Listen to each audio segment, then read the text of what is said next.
I've discovered something important that most people completely miss about tomorrow. It's so simple, yet it could change everything about how you live. Leave a comment saying, "Tell me if you want to know the simple truth about tomorrow that most people never realize." Tomorrow morning, millions of people will wake up and immediately make the same mistake. They'll reach for their phones before they even get out of bed. They'll fill their minds with news, social media, and messages before they've even taken their first breath of the new day. I used to do this too. For years, I started every morning this way. It seemed normal. Everyone does it, right? What I didn't realize was how much this simple habit was damaging my entire day. It's not just my productivity, but my happiness, my health, and my relationships.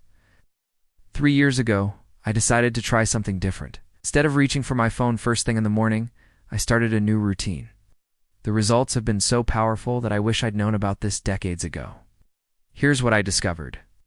The first hour of your morning determines the quality of your entire day. This isn't complicated psychology or some strange technique. It's a simple truth that our grandparents probably knew instinctively, but that we've forgotten in our constantly connected world. Your mind is most open and impressionable in those first moments after waking. Whatever you put into it during that time colors everything that follows. When you start your day with news headlines, social media posts, and work emails, you're programming your mind with stress, comparison, and other people's priorities. You're telling your brain, this is what matters most. But is it really what matters most to you? Are other people's emergencies, opinions, and activities what you want to focus your precious life energy on? I realized they weren't what mattered most to me. So, I created a different morning routine, one that has transformed not just my days, but my entire life. Now, I wake up and spend the first hour of my day completely differently. No phones, no screens, no news, no emails. Instead, I focus on just a few simple things that set the right tone for everything that follows. First, I drink a full glass of water. Our bodies get dehydrated overnight, and starting with water instead of coffee gives your body what it actually needs first. Then I spend a few minutes looking out the window, noticing the sky, the trees, the weather, just observing the world without any filters or screens between me and reality. Next, I take 10 deep breaths, feeling the air fill my lungs completely, and then leaving slowly. This calms the nervous system and reminds me that I'm alive right here, right now. After that, I think about 3 things I'm grateful for. Not big, complicated things, just simple things like a comfortable bed, the sound of birds outside, or the fact that I have another day to experience life. Then I ask myself one important question. What's the most important thing I could do today? Not what's most urgent or what other people want from me. What would truly matter most to me at the end of the day? Finally, I do something physical for just 10 to 15 minutes. Not an intense workout, just gentle movement to wake up my body. Sometimes it's stretching, sometimes a short walk outside, sometimes just moving around the house with awareness. That's it. It's nothing complicated, nothing that requires special equipment or training, just a simple hour that puts me in control of my day instead of letting the day control me. I remember clearly how difficult this change was at first. My hand would automatically reach for the phone out of habit. My mind would worry about what messages I might be missing or what news I needed to know. I felt almost anxious about being disconnected for that first hour. This reaction showed me just how addicted I'd become to starting my day with other people's thoughts and demands. It wasn't a conscious choice. It was a habit that had taken control of me without my even realizing it. The first week was the hardest. I actually had to put my phone in another room before going to bed, so I would reach for it automatically in the morning. But even in that first week, I noticed differences in how I felt throughout the day. By the second week, I was sleeping better. I hadn't changed my bedtime routine at all, just how I started my mornings. But somehow giving myself that peaceful start led to more peaceful sleep as well. By the third week, people around me were commenting on how much calmer I seemed. "You don't seem as rushed," one friend said. "You actually listen when I talk to you," said another. That's when I realized this simple change wasn't just affecting me, it was affecting all my relationships. When I wasn't starting my day in a state of reaction and stress, I showed up differently for the people in my life. The difference this has made is remarkable. My productivity has increased, but that's actually not the most important benefit. What matters more is how I feel throughout the day. Calmer, more focused, more in touch with what truly matters to me. I make better decisions because I'm not reacting to other people's emergencies all day. I notice more of the good things around me because I've trained my brain to look for them starting first thing in the morning. I feel more in control of my life because I've taken control of how it begins. One particular morning stands out in my memory. I had an important meeting scheduled later that day, the kind that would have normally had me checking my email constantly from the moment I woke up, rehearsing what I would say, and working myself into a state of anxiety. Instead, I followed my new morning routine, drank water, looked out the window at the early morning light, breathed deeply, felt grateful for specific things in my life, considered what would make the day meaningful beyond just that meeting, moved my body gently. When I finally did check my messages, I learned the meeting had been moved up by an hour. In the past, this would have thrown me into a panic. But because I'd started my day centered and calm, I simply adjusted my schedule and went on with my preparations. The meeting went better than any similar one before. It was focused, calm, and present. I listened more carefully, responded more thoughtfully. Afterwards, several people commented on how well I'd handled a particularly tense moment. The only thing different was how I'd started my day. What surprises me most is that something so simple could make such a profound difference. We're always looking for complicated solutions to our problems. New technologies, complex systems, expensive products. But sometimes the most powerful changes come from the simplest adjustments to how we live. You might be thinking, I don't have an hour in the morning, I have to get kids ready for school, or I have to be at work early. I understand. But even 15 minutes can make a difference. Even 5 minutes is better than starting with your phone. I've spoken with busy parents who set their alarms just 10 minutes earlier than their children typically wake up. They use those 10 minutes for themselves, not for chores or preparation, but for the kind of centering morning routine I'm describing. They say those 10 minutes transform how they experience the morning rush with their families. I've talked with people who work early shifts, who simply place a glass of water by their bed and spend the first few minutes after their alarm goes off, drinking it slowly and breathing deeply before they get up. Even this minimal routine changes how they experience the rest of their day.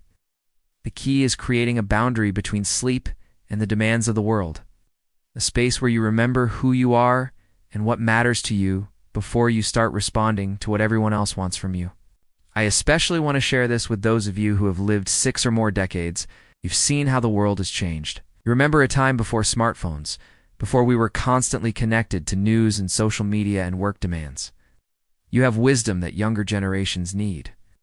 You know that technology, for all its benefits, has changed our relationship with ourselves and with time in ways that aren't always healthy.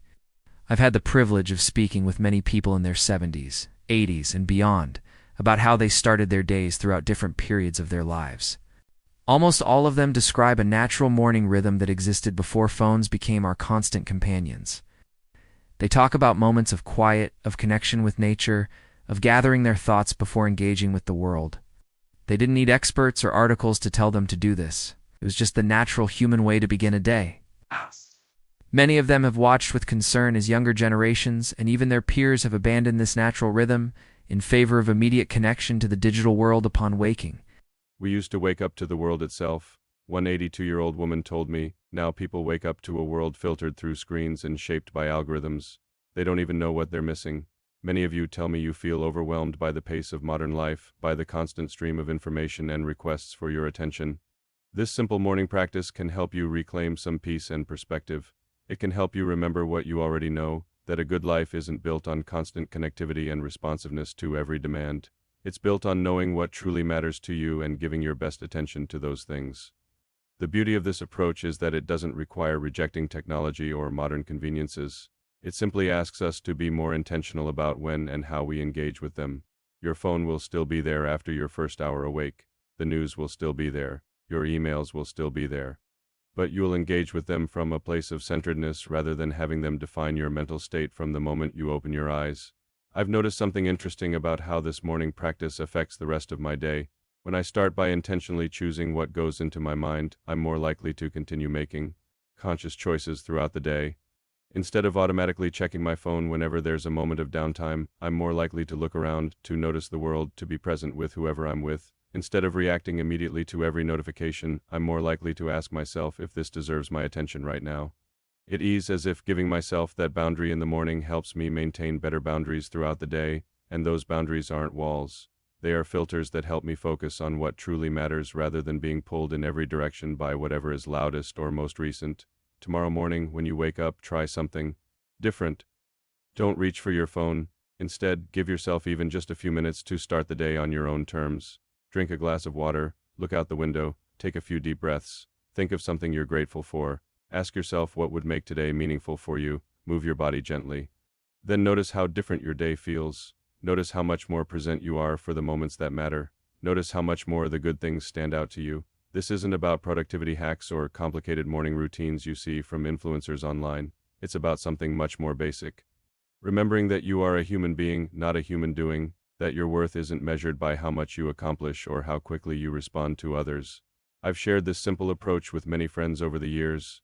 What fascinates me is how something so basic can have such profound effects for people of all ages and backgrounds. One friend in her 70s told me, "I've been starting my day with the news for decades. I thought I needed to stay informed, but all it did was fill me with worry before I even got out of bed. Now I start with what's real and present in my own life. I still check the news, but later in the day when my own perspective is already established." Another friend, a grandfather in his 60s, said, "I used to wonder why I felt so scattered all the time, why I couldn't focus on conversations with my grandchildren. Now I realize I was training my brain for distraction every morning by jumping from email to news to social media. When I changed how I start my day, I changed my ability to be present for what matters most." A neighbor who works night shifts shared how transformative it was to create a deliberate transition between work and sleep. "I used to come home and immediately check social media until I fell asleep. She told me I was exhausted but couldn't rest well. Now I take 15 minutes to decompress properly. No screens, just quiet reflection and a few deep breaths. I sleep so much better and it's changed my whole outlook." Even my teenage nephew, who was skeptical at first, admitted that putting his phone in another room at night and using an old-fashioned alarm clock changed how he felt at school. "I didn't realize how stressed checking social media first thing was making me," he said. "Now I actually notice things on my walk to school that I never saw before." These stories remind me that this isn't just about productivity or success in the conventional sense. It's about the quality of our lived experience. It's about being present for our own lives instead of constantly distracted by digital noise. The most remarkable thing about this simple change is that it costs nothing. It requires no special equipment. It doesn't demand you learn complicated techniques or follow some guru's elaborate system. It just asks you to remember that how you start matters. We pay so much attention to how we start big projects. We plan the first day of a vacation carefully. We think about the beginning of a new job. But somehow we've forgotten that every single day is also a beginning, and how we start it matters tremendously. This wisdom isn't new. Ancient traditions from around the world emphasize the importance of how we begin each day. Whether it was morning prayers, meditation, or simply moments of quiet contemplation, cultures throughout history recognized that the transition from sleep to wakefulness was a sacred threshold that deserved attention and care. Somehow, in our rush to embrace the benefits of constant connectivity, we've abandoned this ancient wisdom. We've replaced intentional mornings with reactive ones, thoughtful beginnings with automatic responses to whatever has accumulated in our devices overnight. What I'm suggesting isn't revolutionary. In fact, it's the opposite. It is remembering something our grandparents and great-grandparents knew instinctively, that rushing into the noise and demands of the world first thing isn't good for our minds or our spirits. Technology has brought amazing benefits to our lives. I've dedicated my career to creating and improving it, but technology should serve us, not rule us. It should enhance our humanity, not diminish it. Starting the day with a phone in hand makes technology the master. Starting with a few minutes of human presence makes it the servant. I found that this morning practice has unexpected benefits beyond just how I feel each day. It has improved my sleep quality even though I haven't changed when I go to bed or how long I sleep. There is something about giving myself that peaceful transition into the day that seems to create a more peaceful transition into sleep as well. It's also changed how I use technology throughout the day. I'm more likely to put my phone away during meals, conversations, and other important moments. I check email and social media at specific times rather than constantly throughout the day. I'm more aware of when I'm using technology intentionally versus when it's using me. Perhaps most importantly, it's changed how I connect with other people. When I'm not constantly distracted by digital inputs, I listen better, I notice more, I remember more of what people tell me. I am more fully present for the conversations and interactions that make up the most meaningful parts of life. Tomorrow morning you have a choice. You can do what millions will do automatically. Reach for the phone, dive into the noise, let other people's priorities set the tone for your day, or you can do something different, something simple but powerful. You can give yourself the gift of a human beginning to the day. You might be wondering if this really makes that much difference. After all, we're just talking about the first hour of the day. How much impact can that really have? Think of it this way. When you're baking, the ingredients you put in at the beginning determine what comes out of the oven. When you're building a house, the foundation determines how solid the structure will be. When you're planting a garden, the quality of the soil determines how well things will grow. The beginning of your day is like that. It sets the conditions for everything that follows. Put in stress, reactive thinking, and other people's priorities. And that's what grows throughout your day. Put in calm, intentional thinking and awareness of what truly matters to you, and that's what flourishes instead. The most valuable things in life are often the simplest. Clean water, fresh air, human connection, a moment of quiet. These aren't luxuries. They're essentials that we've forgotten to prioritize. This simple morning approach helps us remember what we already know, but often forget that a good life is built one day at a time and that how we start each day shapes how we experience all of it. I hope you'll try this tomorrow morning, not because it will make you more productive or successful, though it might, but because it will help you remember what truly matters before the world tries to tell you otherwise. Drink water, look outside, breathe deeply, feel grateful, consider what matters, move your body, then notice how different your day feels when it begins with you remembering your humanity instead of immediately connecting to machines. If it helps, think of it as giving yourself a gift each morning. The gift of time that belongs just to you, not to your employer, not to social media companies, not to news organizations, not to anyone else who wants your attention, just to you and what matters most in your life. For those who use their phones as alarm clocks, this change might require getting an old-fashioned alarm clock. That small investment might be one of the most valuable purchases you ever make if it helps you reclaim your mornings. For those who feel they must check messages first thing because of work expectations, consider whether you can establish a boundary, even if it's just 15 minutes between waking and checking in. Most workplace emergencies can wait at least that long, and you'll be better equipped to handle them if you've given yourself that small space first. This isn't complicated, it isn't expensive, it isn't time-consuming, but it might be the most important change you make to improve your daily life. Tomorrow will come whether you're ready or not. The question is, how will you meet it? As a reactive responder to whatever comes at you, or as a human being who remembers what matters most before engaging with the demands of the world? The choice is yours, and it's a choice you can make new every single morning. Share this with someone who might need a better way to start their day. Subscribe if you want more simple wisdom about living well in a complicated world. What's one small change you could make to your morning routine tomorrow? Your experience might help someone else find a better way to start their day.